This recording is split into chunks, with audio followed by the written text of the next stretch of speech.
Hello students, मैं अमित कुमार मिश्रा आपको एक नए वीडियो लेक्चर के साथ फिर से उपस्थित हूँ।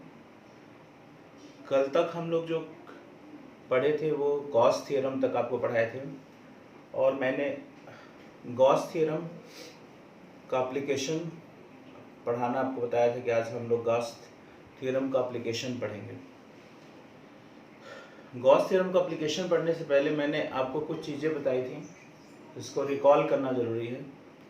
जैसे गॉस थ्योरम मैंने आपको बताया था कि टोटल जो इलेक्ट्रिक फ्लक्स होगा वो Q अपॉन एप्सिलॉन 0 होगा, और जो भी पिछले वीडियो लेक्चर में हम लोगों ने पढ़ा था। और उसके बाद मैंने आपको बताया था कि गॉस थ्योरम को अप्लाई करने के लिए हमको सबसे पहले गॉसियन सरफेस की ज़रूरत होती है। तो गॉसियन सरफेस के लिए कुछ कंडीशंस बताए थे, जैसे गॉसियन सरफेस सिमेट्रिकल होना चाहिए। फिर मैंने बताया था आपको कि गॉसियन सरफेस पर आपका जो पूरा चार्ज होगा वो इनक्लोज होगा गॉसियन सरफेस के द्वारा। इलेक्ट्रिक फील्ड नॉर्मल होना चाहिए या वैनिश करना चाहिए, ये सब कंडीशंस थी।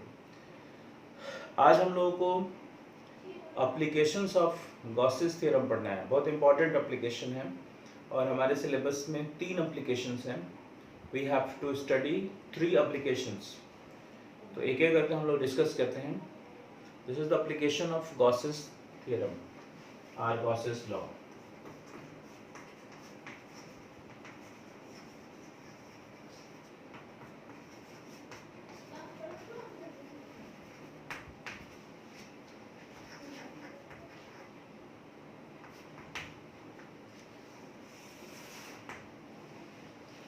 Very important concept.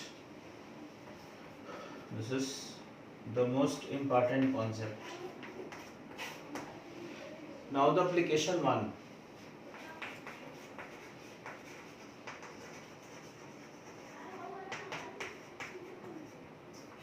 हम पहला एप्लीकेशन देखेंगे,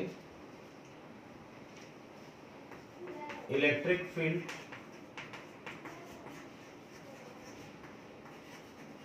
due to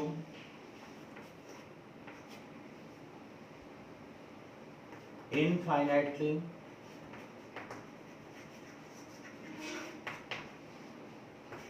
long uniformly charged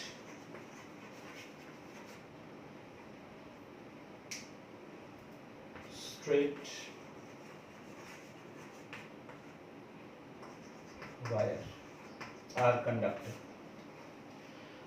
This is our topic. We have to find out the electric field due to infinitely long uniformly charged straight wire. एक straight wire है हमारे पास। आपको मैंने बताया भी था कंटिन्यूअस चार्ज डिस्ट्रीब्यूशन में, जिसमें मैंने आपको बताया था कि अगर वायर होगा तो हम लोग लीनियर चार्ज डेंसिटी यूज करेंगे लैम्डा, और जिसको Q/L कहते हैं। आइए देखते हैं। ये सपोज करिए हमारे पास एक वायर है, ये बहुत पतला है और इस पे मान लीजिए प्लस चार्ज है। आपको मालूम है कि अगर हम किसी भी वायर को चार्ज देंगे तो वो चार्ज जो होगा उसके सरफेस, यहाँ पे तो लेंथ होगा, सरफेस होता तो सरफेस पे डिस्ट्रीब्यूट होता, यहाँ पे वायर है तो लेंथ है तो उसके लेंथ पे डिस्ट्रीब्यूट हो जाएगा इस तरह से। ये बहुत पतला वायर है, आपको दिखाने के लिए बस थोड़ा सा ये इसका एरिया दिखाया गया, अदरवाइज ये बहुत थिन वायर है। हमारा टारगेट है कि इस वायर से r डिस्टेंस पर कोई पॉइंट P है और हम यहाँ पे इलेक्ट्रिक फील्ड निकालना चाहते हैं। इस वायर के कारण P पॉइंट पर इलेक्ट्रिक फील्ड निकालना चाहते हैं। थोड़ा समझिए, ये जो वायर है ये चूंकि सिलिंड्रिकल शेप का होता है, जैसे ये चौक है, तो जिस तरह से चौक से यहाँ से आपको P पॉइंट पर इलेक्ट्रिक फील्ड निकालना है, तो वो P पॉइंट इसके पीछे भी तो हो सकता है, इधर भी हो सकता है, इधर भी हो सकता है, क्योंकि वायर सिलिंड्रिकल है तो चारों तरफ चार्ज है। तो ये पॉइंट जो होगा P, इसके चारों तरफ एक सर्कुलर मैनर में ये कहीं भी हो सकता है, क्योंकि ये कोई जरूरी तो है नहीं कि पॉइंट पी यहीं पे होगा, इधर भी तो हो सकता है, पीछे हो सकता है वायर के, कहीं भी हो सकता है। तो यहाँ पर एक सर्कुलर आपका शेप बनेगा और इस तरह से, और ऐसे यहाँ लाखों करोड़ों पॉइंट्स हैं इस पॉइंट की तरफ, इस पॉइंट की तरफ।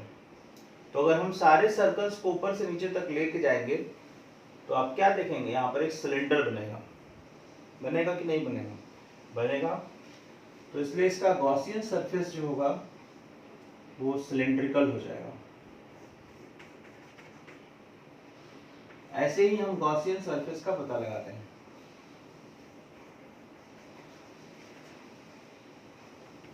ये हमारा गॉसियन सरफेस, डॉटेड लाइन से बनाते हैं हम लोग गॉसियन सरफेस। ये हमारा गॉसियन सरफेस हो जाएगा। This will be the Gaussian surface.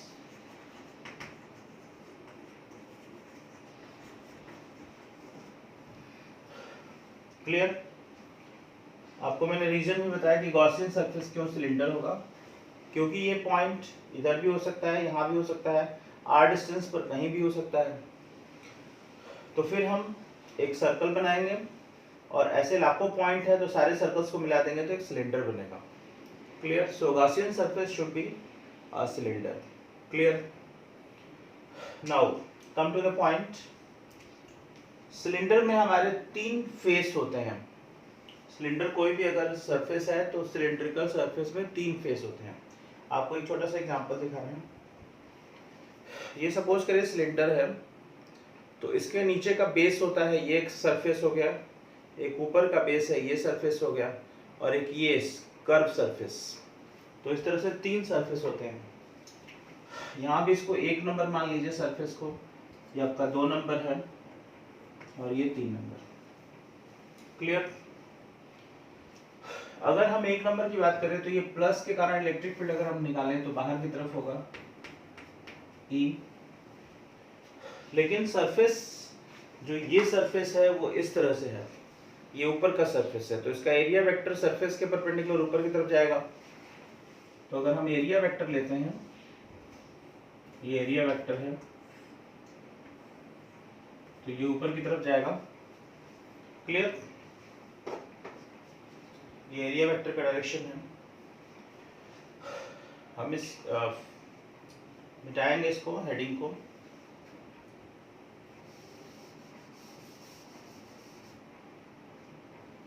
तो this is area vector ds n cap. इसका मतलब कि सरफेस नंबर 1 के लिए जो एरिया वेक्टर है और इलेक्ट्रिक फील्ड दोनों 90 डिग्री पे होंगे।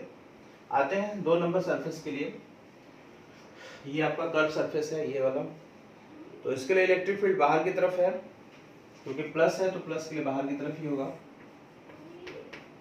अब हम इसका एरिया वेक्टर ले लेंगे। ये अगर आप इस पे एरिया वेक्टर कोई भी लेते हैं, कट करते हैं, तो एकदम सरफेस के परपेंडिकुलर आएगा। तो यहाँ एरिया वेक्टर भी सरफेस के परपेंडिकुलर आ गया, मींस दोनों के बीच में एंगल 0 डिग्री। आते हैं 3 नंबर फेस के लिए। यहाँ पर नीचे चूंकि प्लस है तो यहाँ भी इलेक्ट्रिक फील्ड बाहर की तरफ होगा, और यहाँ का एरिया वेक्टर अगर हम ले लेते हैं तो ये भी नीचे की तरफ हो जाएगा, ds n का। अब हम इन तीनों फेसेस के लिए टोटल फ्लक्स निकाल देंगे। So total electric flux enclosed by Gaussian surface phi is equal to, this is 1, ये 1 मैंने लिखा है 1 नंबर सरफेस के लिए, E dot ds, this is 2 E dot ds, this is 3 E dot ds। अब इन तीनों सरफेस को सॉल्व कर लीजिए। phi is equal to पहले नंबर सरफेस के लिए ई और डी एस के बीच में एंगल 90 डिग्री है। सो ये हो जाएगा E D S cos 90 plus 2 number surface के लिए E D S cos 0, 3 number surface के लिए आइए E D S cos 90। 2 number में एंगल ई और डी एस के बीच में 0 डिग्री है, 3 नंबर में फिर 90 है, रख देंगे। cos 90 की वैल्यू आप जानते हैं कितनी होती है 0, तो ये भी 0 ये भी 0। इसकी जो लेंथ है गॉसियन सरफेस की वो L मान लेंगे आप, ये जो लेंथ जो सिलेंडर की है वो L है, ठीक है। तो यहाँ से फ्लक्स आपको मिल जाएगा φ = 0 प्लस E बाहर निकल जाएगा 2 नंबर सरफेस के लिए और ds प्लस 0। आप जल्दी से स्क्रीनशॉट लीजिए, इसको मिटाएंगे।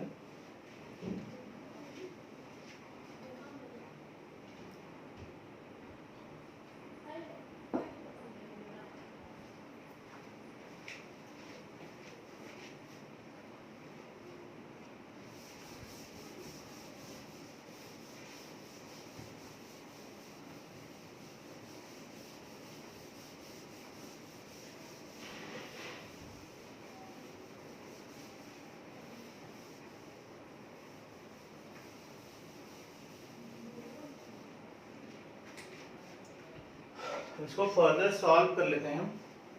तो φ = E and this is ds, और ds किसका लेंगे 2 नंबर सरफेस का, मीन्स हमको कर्व सरफेस चाहिए और सिलेंडर का कर्व सरफेस एरिया कितना होता है 2πRh, यहाँ पे हो जाएगा 2πRL, क्योंकि सिलेंडर की हाइट यहाँ पर L है। Now using Gauss's theorem, so using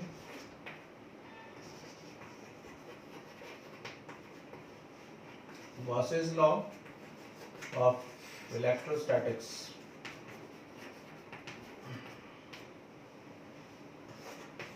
close integral E dot ds phi is equal to q upon epsilon 0। तो आपके पास फ्लक्स उपलब्ध है E into 2πRL, this is q upon epsilon 0।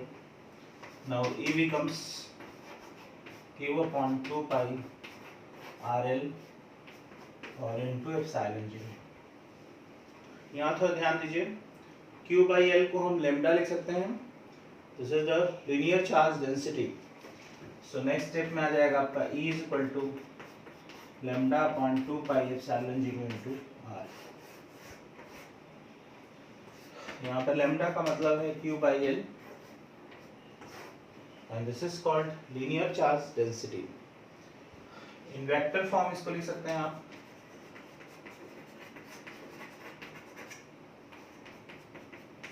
lambda upon 2 pi epsilon 0 into r n cap। N cap इसलिए लिखते हैं क्योंकि ये surface के हमेशा नॉर्मल है, मीन्स जो भी वायर होगा उसके जस्ट बाहर की तरफ होगा, नॉर्मल की तरफ होगा। That's why we putting the n cap factor here. Just note down, this is the, just take the screenshot, this is the first application and very important application.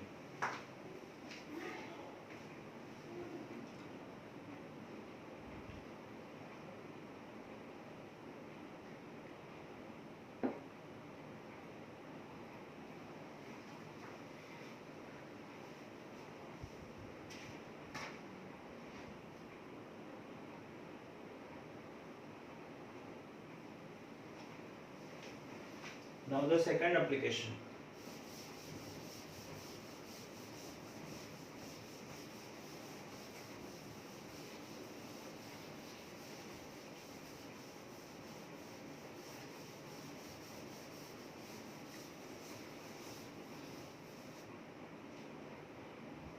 See the second application.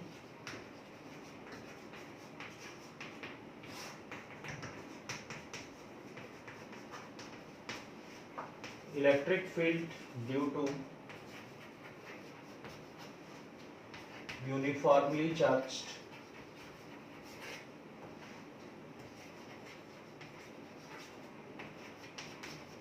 thin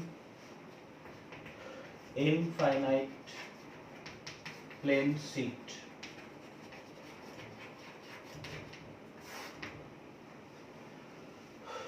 आपके पास एक infinitely long plane sheet है इस तरह से, इस पे ये positive charge है जो इसके एरिया पे डिस्ट्रीब्यूटेड है, इसलिए हम यहाँ पे सरफेस चार्ज डेंसिटी लेते हैं।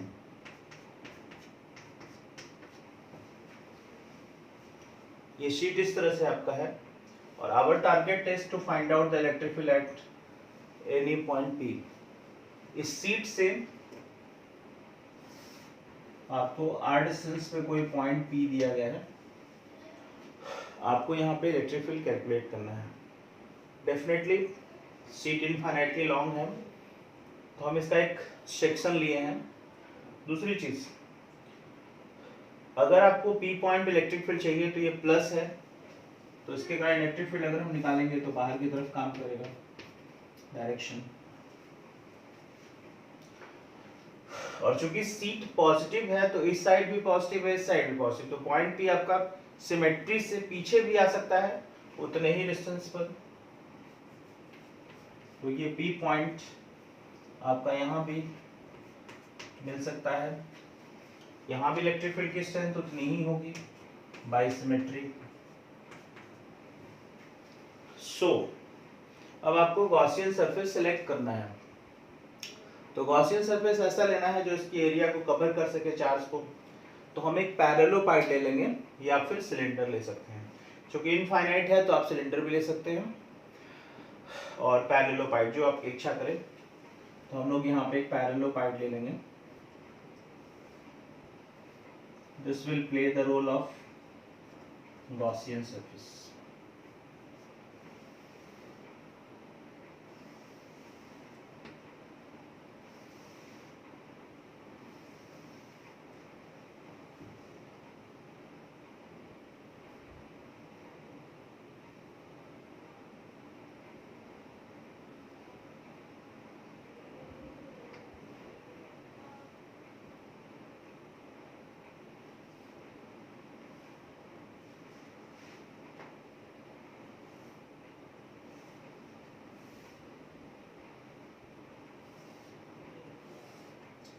सिमेट्रिकल इधर भी आपका होगा पैरेललोपाइड।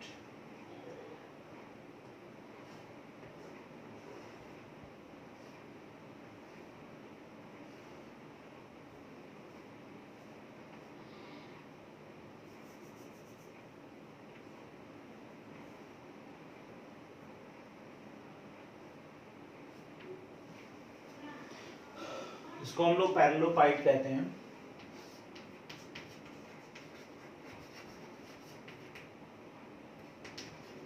This will play the role of Gaussian surface.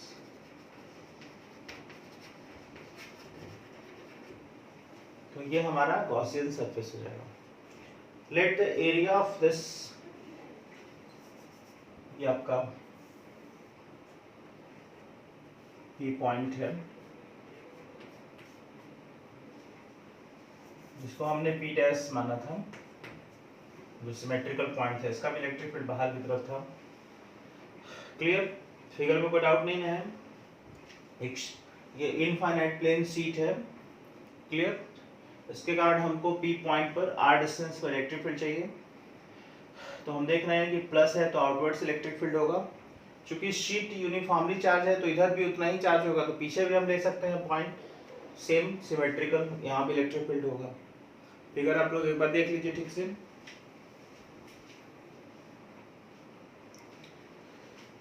आते हैं हम लोग। Let the area of this Gaussian surface is capital A. इसका जो क्रॉस सेक्शनल एरिया है वो ए है। डेफिनेटली इसका भी यही होगा, दोनों सेम है। तो यहाँ जो फ्लक्स हो जाएगा φ1 वो E इंटू ए होगा। φ equal to E dot ds होता है। और यहाँ भी फ्लक्स निकाल लेंगे φ2 E इंटू ए। अब हम टोटल फ्लक्स निकाल सकते हैं। Total electric flux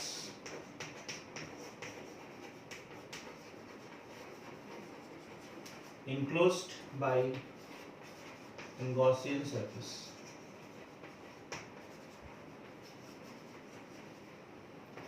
Phi is equal to phi1 plus phi2.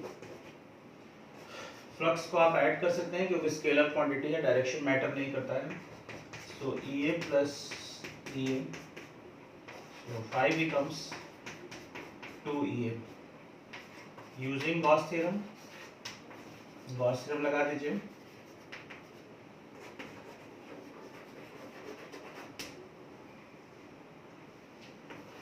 phi is equal to q by epsilon 0. So phi की वैल्यू हमारे पास अवेलेबल है 2EA equal to q upon epsilon 0.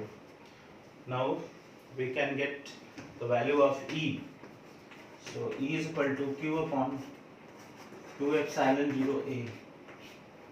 आपको पिछले क्लासेस में पढ़ाया गया है चार्ज अपॉन एरिया को हम लोग सिग्मा कहते हैं, सरफेस चार्ज डेंसिटी. तो यहाँ से आपको E का फॉर्मूला मिल जाएगा. Therefore E is equal to sigma upon 2 epsilon 0 n cap. क्योंकि यहाँ भी इलेक्ट्रिक फील्ड सरफेस के नॉर्मल है इसलिए n कैप लगाएंगे. और यहाँ पे जो सिग्मा है वो Q अपॉन A, जिसको हम लोग सरफेस चार्ज डेंसिटी कहते हैं. इस तरह से ये सेकेंड एप्लीकेशन आपका खत्म हो गया. अब गॉस का एक एप्लीकेशन आपको और पढ़ाना है, electric field due to the spherical shell, जो नेक्स्ट लेक्चर में हम लोग पढ़ेंगे. आप लोग को बहुत अच्छी पढ़ाई मिल रही है, उसका लाभ उठाइए. बहुत अच्छी आपको वीडियो लेक्चर मिल रही है, उसका फ़ायदा उठाइए.